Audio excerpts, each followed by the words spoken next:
Hi friends, ഈ വരുന്ന 2026 April 1-ാം തീയതി മുതൽ ഇൻകം ടാക്സിലെ ആക്ട് പ്രകാരം പുതിയ 7 റൂളുകൾ പ്രാബല്യത്തിൽ വരികയാണ്. ഇത് ഓരോ തരത്തിലുള്ള കച്ചവടക്കാർക്കും അല്ലാത്തവർക്കും വ്യക്തികൾക്കും അറിഞ്ഞിരിക്കേണ്ട അത്യാവശ്യമായ റൂളുകളാണ് ഈ 7 കാര്യങ്ങളും. ഇത് അറിഞ്ഞില്ല എങ്കിൽ നിങ്ങൾക്ക് ജീവിതത്തിൽ വലിയ എമൗണ്ട് പെനാൽറ്റി നൽകേണ്ടി വരും. അത് എന്താണെന്ന് നോക്കുന്നതിന് മുമ്പ് എൻ്റെ വീഡിയോ ആദ്യമായിട്ടാണ് നിങ്ങൾ കാണുന്നതെങ്കിൽ സബ്സ്ക്രൈബ് ചെയ്യുകയും ഈ വീഡിയോ വളരെ ഉപകാരപ്പെടുന്നത് കൊണ്ട് മറ്റുള്ളവർക്ക് ഷെയർ ചെയ്യാനും മറക്കരുത്. നമുക്ക് വീഡിയോയിലോട്ട് പോകാം. ഒന്നാമത്തെ rule, cash deposit in bank. ബാങ്കിൽ ക്യാഷ് ഡെപ്പോസിറ്റ് ചെയ്യുമ്പോൾ, ക്യാഷായിട്ട് ഡെപ്പോസിറ്റ് ചെയ്യുമ്പോൾ സൂക്ഷിക്കേണ്ട കാര്യം, ഒന്ന്, ആ വ്യക്തി ആധാർ കാർഡും പാൻ കാർഡും KYCയുമായിട്ട് ബാങ്കിൽ ചെയ്തിട്ടുണ്ടെങ്കിൽ, ലിങ്ക് ചെയ്തിട്ടുണ്ടെങ്കിൽ അവരുടെ കാര്യമാണ് ഇപ്പോൾ പറയാൻ പോകുന്നത്. അവർക്ക് SB അക്കൗണ്ടിൽ ഒരു വ്യക്തിക്ക് ഒരു വർഷത്തിൽ മാക്സിമം 10 ലക്ഷം രൂപ വരെ ഡെപ്പോസിറ്റ് ചെയ്യാം, ഒരു പ്രശ്നവുമില്ല. അതുപോലെ തന്നെ ബിസിനസ്സുകാർക്ക് കറണ്ട് അക്കൗണ്ടിൽ പരമാവധി 50 ലക്ഷം രൂപ വരെ ട്രാൻസാക്ഷൻ ഒരു വർഷത്തിൽ ക്യാഷായിട്ട് ഡെപ്പോസിറ്റ് ചെയ്യാം. പക്ഷേ അതിനു മുകളിൽ ഒരു വർഷത്തിൽ ട്രാൻസാക്ഷൻ ചെയ്തിട്ടുണ്ടെങ്കിൽ ബാങ്ക് എത്ര രൂപയാണോ ഇവർ ക്യാഷ് ഡെപ്പോസിറ്റ് ചെയ്തിട്ടുണ്ട് അതിൻ്റെ ഇൻഫർമേഷൻ ഇൻകം ടാക്സ് ഡിപ്പാർട്ട്മെൻറ്റിൽ കൊടുക്കും. അതനുസരിച്ച് നിങ്ങൾക്ക് നോട്ടീസ് വരും. ഉദാഹരണത്തിന്, നിങ്ങൾ SB അക്കൗണ്ടിൽ 10 ലക്ഷം വരെ ട്രാൻസാക്ഷൻ ചെയ്യാം, അതിനു മുകളിൽ ബാങ്കിൽ ക്യാഷ് ഡെപ്പോസിറ്റ് ചെയ്തിട്ടുണ്ടെങ്കിൽ, ഇപ്പോൾ 15 ലക്ഷം രൂപയാണ് നിങ്ങൾ ഡെപ്പോസിറ്റ് ചെയ്തിട്ടുള്ളത് ഒരു വർഷത്തിൽ, എങ്കിൽ ഈ 5 ലക്ഷം രൂപയുടെ എക്സ്ട്രാ പൈസ ഡെപ്പോസിറ്റ് ചെയ്തതായി നിങ്ങൾക്ക് ഇൻകം ടാക്സ് ഡിപ്പാർട്ട്മെൻറ്റിൽ ബാങ്ക് ഇൻഫർമേഷൻ ചെയ്യും. അതനുസരിച്ച് നിങ്ങൾക്ക് നോട്ടീസ് തീർച്ചയായിട്ടും വരും. പക്ഷേ നിങ്ങൾ ഈ കാര്യങ്ങൾ എത്ര വേണമെങ്കിൽ ക്യാഷ് അടയ്ക്കാം, അതിനെല്ലാം കണക്കുകളും കാര്യങ്ങളും സോഴ്സുകളും നിങ്ങൾ കണ്ടെത്തി വച്ചില്ല എങ്കിൽ തീർച്ചയായിട്ടും നോട്ടീസ് ഉറപ്പായിട്ട് വരും എന്നതിൽ ഒരു മാറ്റവുമില്ല. രണ്ടാമത്, ഈ ക്യാഷ് ഡെപ്പോസിറ്റ് ചെയ്യുന്ന വ്യക്തി പാൻ കാർഡും ആധാർ കാർഡും ലിങ്ക് ചെയ്യാതെ ബാങ്കിൽ KYC ഒന്നും ചെയ്തിട്ടില്ല എങ്കിൽ അവർക്ക് ഒരു വർഷത്തിൽ മാക്സിമം 5 ലക്ഷം രൂപ വരെ ഡെപ്പോസിറ്റ് ചെയ്യാൻ പറ്റുകയുള്ളൂ. അതിൽ കൂടുതൽ ഡെപ്പോസിറ്റ് ചെയ്യാൻ കഴിയുകയില്ല. അങ്ങനെ അവർ ചെയ്യുകയാണെങ്കിൽ അതിൻ്റെ സോഴ്സ് അവർ കണ്ടെത്തി വയ്ക്കുക. അതുപോലെ തന്നെ 5 ലക്ഷത്തിന് കൂടുതൽ ഇവർ ക്യാഷ് ഡെപ്പോസിറ്റ് ചെയ്ത് കഴിഞ്ഞാൽ ബാക്കി എത്രയാണോ ഡെപ്പോസിറ്റ് ചെയ്യുന്നത് ആ എമൗണ്ട് എല്ലാം ബാങ്ക് ഇൻകം ടാക്സിൽ ഇൻഫർമേഷൻ കൊടുക്കും. അതുവഴി നിങ്ങൾക്ക് നോട്ടീസ് വരും. നിങ്ങൾക്ക് ക്യാഷ് കൂടുതൽ വേണമെങ്കിൽ അടയ്ക്കാം, ഒരു പ്രശ്നവുമില്ല. പക്ഷെ അതിനെല്ലാം സോഴ്സ് നിങ്ങൾ കണ്ടെത്തി വച്ചേക്കണം, ഇല്ലെങ്കിൽ തീർച്ചയായിട്ടും നിങ്ങൾക്ക് നോട്ടീസ് വരും. ഇതാണ് ഒന്നാമത്തെ rule, cash deposit in bank. Rule number 2, cash withdrawals from bank. നമ്മൾ ബാങ്കിൽ നിന്നും ക്യാഷായിട്ട് പിൻവലിക്കുകയാണെങ്കിൽ, അതായത് നമ്മൾ ATM വഴിയായാലും ബാങ്കിൽ നിന്ന് എന്തെങ്കിലും ക്യാഷായിട്ട് നമ്മൾ എടുക്കുമ്പോൾ ശ്രദ്ധിക്കേണ്ട കാര്യം, അതായത് ഒരു വ്യക്തി ഇൻകം ടാക്സ് ഫയൽ ചെയ്യുന്ന ഒരു വ്യക്തി, റെഗുലറായിട്ട് ഇൻകം ടാക്സ് ഫയൽ ചെയ്യുന്ന വ്യക്തിക്ക് ഒരു വർഷത്തിൽ മാക്സിമം പരമാവധി 1 കോടി രൂപ വരെ അവർക്ക് ക്യാഷായിട്ട് വിഡ്രാ ചെയ്യാം, ഒരു പ്രോബ്ലം ഇല്ല. ഇൻകം ടാക്സ് ഫയൽ ചെയ്യുന്നവർക്ക് ആ സോഴ്സ് എല്ലാം അവർ കാണിക്കുകയാണെന്നുണ്ടെങ്കിൽ 1 കോടി രൂപ വരെ പരമാവധി ക്യാഷായിട്ട് വിഡ്രാ ചെയ്യാം, ഒരു പ്രശ്നവുമില്ല. പക്ഷേ ഈ 1 കോടിയിൽ നിന്നും കവിഞ്ഞ് 1 ലക്ഷം രൂപ വിഡ്രാ ചെയ്ത് എടുക്കുകയാണെങ്കിൽ അവർക്ക് 2% TDS പിടിച്ചിരിക്കും. 2%, അതായത് 1 കോടി രൂപ കവിഞ്ഞ് 1 കോടി രൂപ കഴിഞ്ഞ് 1 ലക്ഷം രൂപ കൂടുതൽ എടുക്കുകയാണെങ്കിൽ 1 ലക്ഷം രൂപ ബാങ്കിൽ വിഡ്രാ ചെയ്യുമ്പോൾ ഇവർക്ക് 98,000 രൂപ മാത്രമേ ക്യാഷ് തരത്തുള്ളൂ, ബാക്കി 2,000 രൂപ TDS ആയിട്ട് പിടിച്ചിരിക്കും. അപ്പോൾ ഓരോ ലക്ഷത്തിനും 2,000 രൂപ വരെ TDS പിടിച്ചിട്ടേ നിങ്ങൾക്ക് കിട്ടത്തുള്ളൂ. അതുകൊണ്ട് അത് വളരെയധികം സൂക്ഷിച്ച് കൈകാര്യം ചെയ്യണം.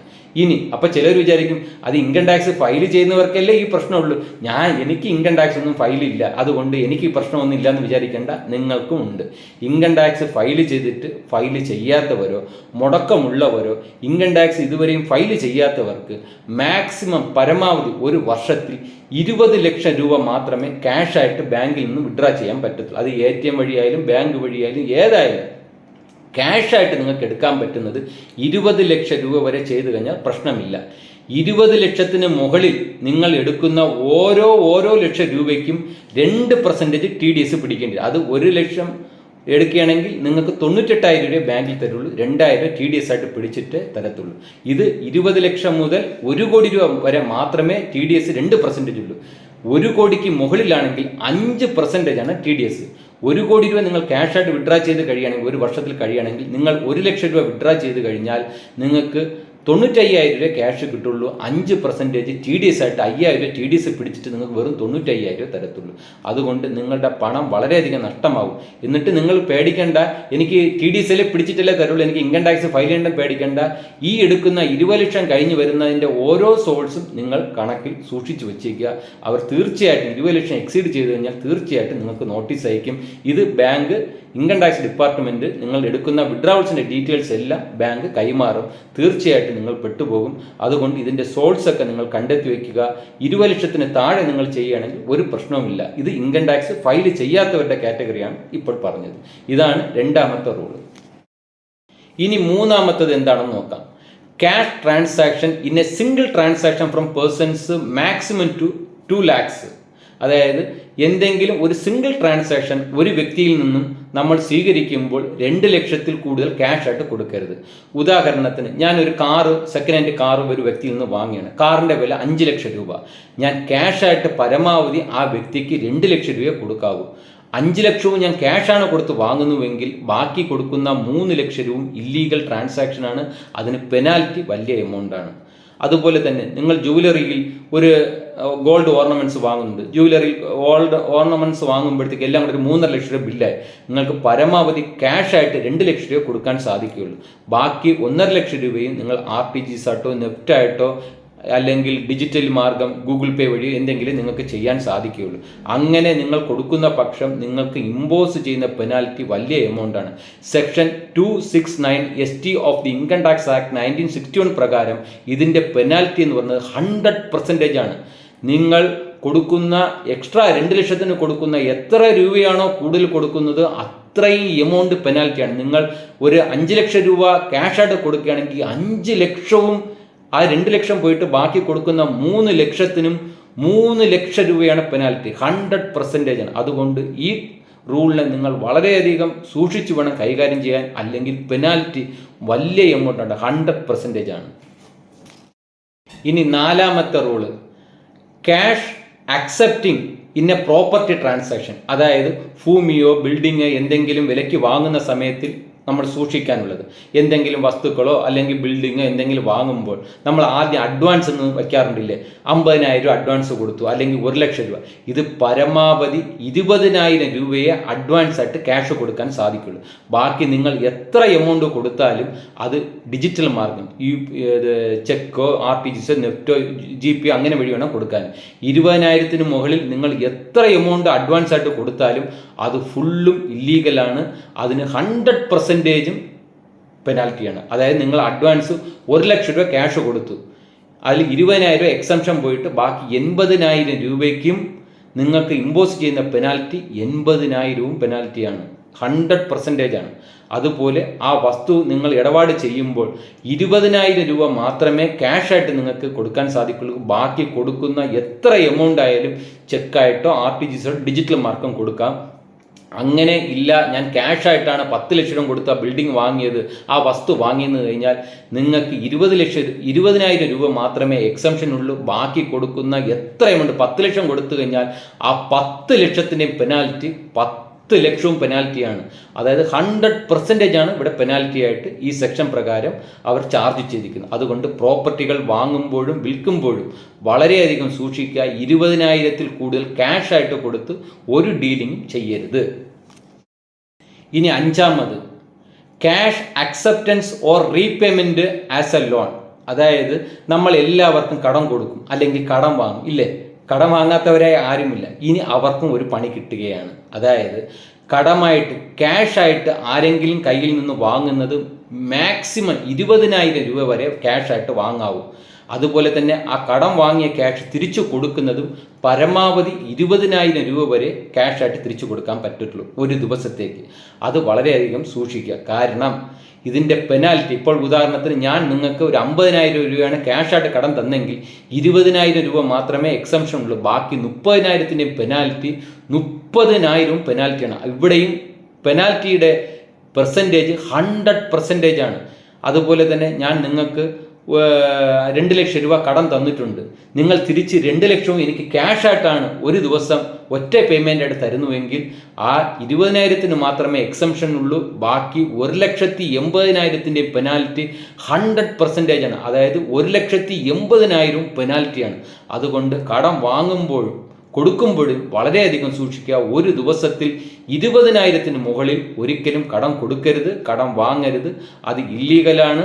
അതിൻ്റെ പെനാൽറ്റി എമൗണ്ട് എന്ന് പറയുന്നത് 100% ആണ്. അതുകൊണ്ട് വളരെയധികം സൂക്ഷിച്ചു വേണം ഈ നിയമം കൈകാര്യം ചെയ്യുവാൻ. ഇനി 6ാമത്തെ നിയമം, അതായത് cash acceptance as A security deposit. അതായത് ഞാൻ ഒരു വീട് വാടകയ്ക്ക് എടുക്കുകയാണ്. നമ്മൾ സാധാരണ വീട് വാടകയ്ക്ക് എടുക്കുമ്പോൾ എന്ത് ചെയ്യും? അഡ്വാൻസ് കൊടുക്കും. അഡ്വാൻസ് നമ്മൾ പത്രത്തിൽ എഴുതാറുണ്ട്. 1 ലക്ഷം രൂപ അഡ്വാൻസും 5,000 രൂപ വാടക എന്ന് പറഞ്ഞു. പരമാവധി ക്യാഷായിട്ട് അഡ്വാൻസ് കൊടുക്കുന്നത് 20,000 രൂപ വരെ ക്യാഷായിട്ട് അഡ്വാൻസ് കൊടുക്കാൻ സാധിക്കുള്ളൂ. ബാക്കി കൊടുക്കുന്ന എമൗണ്ട് ഡിജിറ്റൽ മാർഗം വഴി ആയിരിക്കും. ചെക്കോ RTGS അങ്ങനെ വല്ലതായിരിക്കും. അതിന് മുകളിൽ ക്യാഷായിട്ട് ഒരിക്കലും കൊടുക്കരുത്. സപ്പോസ് നിങ്ങൾ 1 ലക്ഷം രൂപ അഡ്വാൻസ് കൊടുത്ത് ക്യാഷായിട്ട് കൊടുത്തിട്ടുണ്ടെങ്കിൽ 20,000 രൂപ മാത്രമേ എക്സംഷൻ ഉള്ളൂ. ബാക്കി 80,000 പെനാൽറ്റി എത്രയാണെന്ന് അറിയാമോ? 100% ആണ്. 100% പെനാൽറ്റി. 80,000 പെനാൽറ്റിയാണ്. അത് ഇല്ലീഗലാണ്. അതുകൊണ്ട് അഡ്വാൻസ് വാങ്ങുമ്പോൾ നമ്മൾ വളരെയധികം ശ്രദ്ധിക്കുക. ക്യാഷായിട്ട് 20,000 മുകളിൽ അഡ്വാൻസ് വാങ്ങരുത്. ബാക്കി ചെക്കായിട്ട് വാങ്ങുക. അതുപോലെ തന്നെ ബിസിനസ്സുകാർ വളരെയധികം സൂക്ഷിക്കേണ്ടത്, കട ഷോപ്പ് വാടകയ്ക്ക് വാങ്ങുമ്പോൾ അവർ അഡ്വാൻസ് കൊടുക്കാറുണ്ട്. 5 ലക്ഷം 10 ലക്ഷം എന്ന് പറഞ്ഞാൽ അഡ്വാൻസ് കൊടുക്കാറുണ്ട്. അതും ക്യാഷായിട്ട് മാക്സിമം 20,000 രൂപയെ ക്യാഷായിട്ട് കൊടുക്കാൻ പറ്റുള്ളൂ. അതിന് മുകളിൽ കൊടുക്കുന്നതെല്ലാം ത്രൂ ബാങ്കായിട്ട് വേണം കൊടുക്കാൻ. അതിന് മുകളിൽ അവരും എന്തെങ്കിലും ക്യാഷായിട്ട് കൊടുത്തിട്ടുണ്ടെങ്കിൽ 20,000 മുകളിൽ അവർ കൊടുക്കുന്ന ഓരോ എമൗണ്ടിനും 100% ആണ് പെനാൽറ്റി. ഇവർ 5 ലക്ഷം രൂപ ക്യാഷായിട്ട് അഡ്വാൻസ് കൊടുത്തിട്ടുണ്ടെങ്കിൽ 5 ലക്ഷത്തിൽ 20,000 പോയിട്ട് 4,80,000 പെനാൽറ്റിയാണ്. അത് ഇമ്പോസ് ചെയ്തിരിക്കും. Under section 269T of the income tax act 1961 പ്രകാരം 100% ആണ് ഇതിന് പെനാൽറ്റി ആയിട്ടുള്ളത്. അതുകൊണ്ട് വീടോ ബിൽഡിങ്ങോ വാടകയ്ക്ക് വാങ്ങുമ്പോൾ അഡ്വാൻസ് എഴുതുമ്പോൾ സൂക്ഷിക്കുക. 20,000 മുകളിൽ ക്യാഷ് ട്രാൻസാക്ഷൻ ചെയ്യരുത്. അതിന് മുകളിൽ ചെയ്യുകയാണെങ്കിൽ ഡിജിറ്റൽ മാർഗം വഴി വേണം ചെയ്യുക. അല്ലെങ്കിൽ നിങ്ങൾക്ക് 100% ആണ് പെനാൽറ്റി. ചിലപ്പോൾ നിങ്ങൾക്ക് തോന്നാം, എന്തുകൊണ്ട് സർക്കാരാണ് 20,000 രൂപ നിജപ്പെടുത്തിയിരിക്കുന്നത്? ഇത് വളരെ കുറവല്ലേ, ഇത് ഭയങ്കര ബുദ്ധിമുട്ടല്ലേ എന്ന് നിങ്ങൾക്ക് തോന്നാം. കാരണം എന്താണെന്ന് പറയട്ടെ. അതായത് ഇപ്പം ഞാൻ ഒരു വ്യക്തിക്ക് 2 ലക്ഷം രൂപ കടം കൊടുത്തു, ക്യാഷായിട്ട് കടം കൊടുത്തു. അതിന് എന്തെങ്കിലും പ്രൂഫുണ്ടോ? ഒരു പ്രൂഫും ഇല്ല. ഈ വ്യക്തി എനിക്ക് 1 വർഷമായിട്ട് ക്യാഷ് തന്നില്ല. എനിക്ക് ഒരു കേസ് ഫയൽ ചെയ്യാൻ പറ്റുമോ? ഒരിക്കലും ഈ റൂൾ പ്രകാരം ഫയൽ ചെയ്യാൻ പറ്റത്തില്ല. കാരണം ഞാൻ കേസ് ഫയൽ ചെയ്യണം, എനിക്ക് 2 ലക്ഷം രൂപ ഞാൻ ക്യാഷായിട്ട് കൊടുത്തു, തന്നില്ല എന്ന് പറഞ്ഞ് കൊടുക്കുകയാണെങ്കിൽ അപ്പോൾ തന്നെ എനിക്ക് 1,80,000 പെനാൽറ്റി അടയ്ക്കേണ്ടി വരുന്നുണ്ട്. പക്ഷേ ഞാൻ 20,000 ആ വ്യക്തിക്ക് ക്യാഷായിട്ട് കടം കൊടുത്തുള്ളൂ. പോയാലും എനിക്ക് 20,000 ഉള്ളൂ. അത് അഫോർഡബിൾ ആയിട്ടുള്ളതാണ്. അത് എല്ലാവർക്കും വലിയ എമൗണ്ട് ആയിട്ട് വരുന്നില്ല. അതുകൊണ്ടാണ് സർക്കാർ 20,000 നിജപ്പെടുത്തി. അതിന് പകരം സപ്പോസ് നിങ്ങൾ 2 ലക്ഷം രൂപ ഞാൻ വ്യക്തി കടം കൊടുത്തു, ചെക്കായിട്ടാണ് കടം കൊടുത്തു, ആ പുള്ളി എനിക്ക് തന്നില്ല, ഇത് ബാങ്ക് ട്രാൻസാക്ഷനിൽ വന്നിട്ടുണ്ട്, എനിക്ക് കേസ് കൊടുത്താലും അതിന് കോടതി വഴി എനിക്ക് കിട്ടാനുള്ള ചാൻസസ് 100% ഉണ്ട്. അതുകൊണ്ടാണ് ഈ ക്യാഷ് ട്രാൻസാക്ഷൻ നമ്മൾ ചെയ്യുമ്പോൾ 20,000 രൂപ ഗവൺമെൻറ് നിശ്ചയിക്കാനുള്ള കാരണം അതാണ്. പോയാലും നമുക്ക് 20,000 രൂപ നഷ്ടമാവുള്ളൂ. പക്ഷേ ഈ വലിയ എമൗണ്ട് ഒരിക്കലും നഷ്ടപ്പെടാതെ ജനങ്ങൾക്ക് ബുദ്ധിമുട്ട് വരരുത് എന്ന് കണക്കാക്കിക്കൊണ്ടാണ് മാത്രമാണ് അത് 20,000 നിജപ്പെടുത്തിയത്. ഇനി 7ാമത്തത് cash expense in a business transaction. ഇത് ബിസിനസ്സുകാർക്ക് മാത്രമായിട്ടുള്ളതാണ്. അതായത് ഒരു ബിസിനസ് ചെയ്യുന്ന വ്യക്തിക്ക് ഒരു ദിവസത്തെ എക്സ്പെൻസ്, ബിസിനസ് ആയിട്ടുള്ള എക്സ്പെൻസ് ഒരു വ്യക്തിക്ക് കൊടുക്കാൻ കഴിയുന്നത് പരമാവധി 10,000 രൂപയാണ്. ഒരു ദിവസത്തിൽ ഒരു എക്സ്പെൻസിന്, ബിസിനസ് എക്സ്പെൻസിന് ഒരു വ്യക്തിക്ക് ക്യാഷായിട്ട് കൊടുക്കാൻ കഴിയുന്നത് 10,000 രൂപയെ കൊടുക്കാൻ പറ്റത്തുള്ളൂ. അതിൽ കൂടുതൽ കൊടുക്കരുത്. അങ്ങനെ കൊടുക്കുകയാണെങ്കിൽ എത്രയാണോ കൊടുക്കുന്നത് ആ എമൗണ്ടിന് ഫുള്ളും 100% പെനാൽറ്റിയാണ്. അതായത് നിങ്ങൾ ഒരു ബിസിനസ് എക്സ്പെൻസിന് വേണ്ടി നിങ്ങൾ ക്യാഷായിട്ട് 50,000 കൊടുത്തു കഴിഞ്ഞാൽ ഈ 10,000 രൂപ മാത്രമേ എക്സംഷൻ ഉള്ളൂ. ബാക്കി 40,000 പെനാൽറ്റി 40,000 100% പെനാൽറ്റിയാണ്. അതുകൊണ്ട് ബിസിനസ്സുകാർ ഈ റൂളിനെ വളരെയധികം സൂക്ഷിച്ച് വേണം കൈകാര്യം ചെയ്യാൻ. ബിസിനസ്സിൽ ഒരു ദിവസം ഉണ്ടാകുന്ന എക്സ്പെൻസിന് ക്യാഷായിട്ട് ഒരാൾക്ക്, ഒരു വ്യക്തിക്ക് കൊടുക്കുകയാണെങ്കിൽ 10,000 മുകളിൽ കൊടുക്കരുത്. അങ്ങനെ കൊടുക്കുന്ന പക്ഷം GPയോ ഡിജിറ്റൽ മാർഗം വഴി മാത്രമേ കൊടുക്കാവൂ. ഇതാണ് ഈ ഏപ്രിൽ 1 തീയതി 2026 മുതൽ നിലവിൽ വരുന്ന ഇൻകം ടാക്സിലെ പുതിയ നിയമങ്ങൾ. ഈ നിയമങ്ങൾ ആൾറെഡി സെക്ഷനിൽ പറഞ്ഞിട്ടുണ്ട് എങ്കിലും അത് ഗവൺമെൻറ് വലിയ ഇമ്പോർട്ടൻസ് കൊടുത്തിട്ടില്ലായിരുന്നു.